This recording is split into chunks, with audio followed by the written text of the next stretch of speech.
দিন শেষ হয়ে গেলে দিনের হিসাব করি, সপ্তাহ শেষ হয়ে গেলে সপ্তাহের হিসাব করি, বছর শেষ হয়ে গেলে বছরের হিসাব করি, সারাদিন বেচা কেনার পরে গ্যাস বাক্সের হিসাব করি। হায়াত দিন ফুরাইতেছে, এটার হিসাব করছি নি। কিছুক্ষণ আগে একজন বইলা গেছেন, কাল কারা কারা বাঁচবেন হাত তোলেন।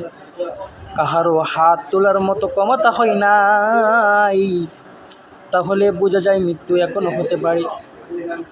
আরে মৃত্যুর যখন সময় শেষ হয়ে যাবে, হায়াতের জামান যেদিন শেষ হয়ে যাবে, হায়াতের জামান যখন শেষ হয়ে যাবে,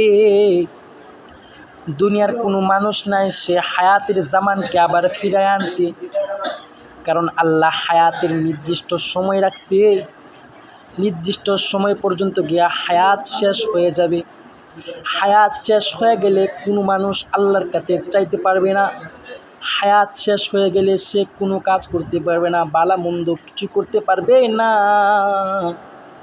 এজন্য যুবক, হায়াতের জামান শেষ হওয়ার আগে তোমরা আল্লাহর দিকে ফিরে যাও, গুনাহ থেকে আল্লাহর কাছে তওবা করে নাও।